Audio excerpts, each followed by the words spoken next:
All right, so what we want to do for our next one, let's do this. We'll do x squared plus 15x plus 50. Okay. So again, what I'm going to do is I'm going to look and see if there's a number I can divide out of all of them. Well, I noticed that 15 is divisible by 5. I noticed that 50 is divided by 5.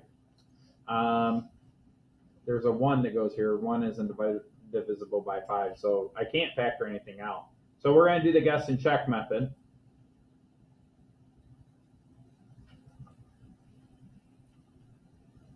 I'm going to put my first term here and my last term here. I know that x times x gives me x squared. Now I've got to figure out, there's going to be a number that goes in here and a number that goes in here, but it has to add up to 15x, or subtract, however you want to look at it. So what I need to do is I need to think in my head, what two numbers can I multiply to get 50 that either add up or subtract to 15? Any ideas? Yeah.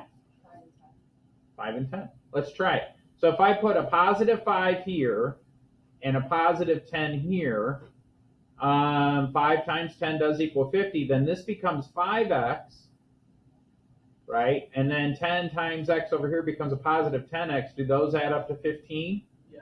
Yeah. So then we're done. So this is going to be x plus 5 times the quantity x plus 10. Now, if you were to guess, where would you think that crosses the x-axis when we graph it? Let's see. So go to Desmos, and we're going to change this around. This is plus 5. I can't remember how I wrote it on the thing. I think it was plus 5 plus 10, right? And then this whole thing was x squared plus 15x plus 50, right? And we'll zoom in on that.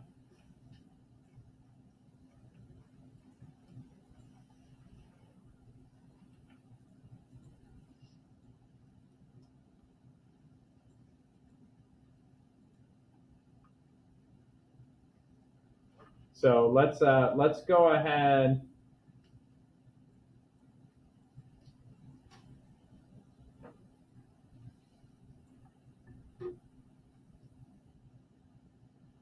Take a screenshot of that.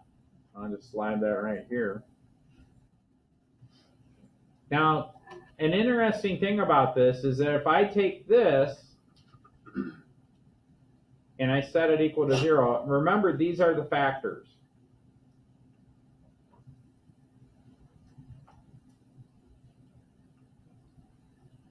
And then if I take those factors, if I say x plus 5, set it equal to 0, this is important, we're setting it equal to 0. And then I do the same thing to the other one, x plus 10 equals 0. We call these the zeros, believe it or not, because they're both set equal to 0. So then if I subtract 5 from both sides on this one, I get x equals negative 5. That's where that comes from. By the way, what's the y value at negative 5? 0. That's why they're called zeros. Okay. Same thing over here. If I subtract 10 from both sides, I get x equals negative 10. That's over here. What's the y value when x equals negative 10? 0. That's no accident. Okay. No accident. Cool. That's it for that one. Does anybody have any questions? So I will say this. These things right here, you're going to see these things by quite a few names. The first one is called zeros for the obvious reason. But they're also called the x-intercepts because that's where it crosses the x-axis, right? So they're also called the x-intercepts.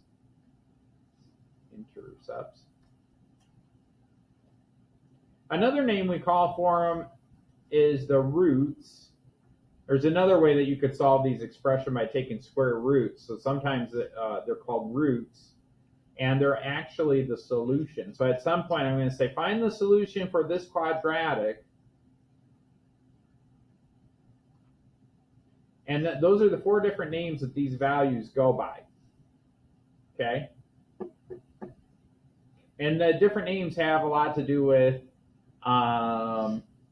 what you're trying to find out. But you're basically going to do the same thing every time. You're going to start with a quadratic expression. Then you're going to factor it. Then you're going to set it equal to 0. These numbers are the solutions. They're also called the roots. They're also called the zeros. And they're also the x-intercepts. They all occur when x equals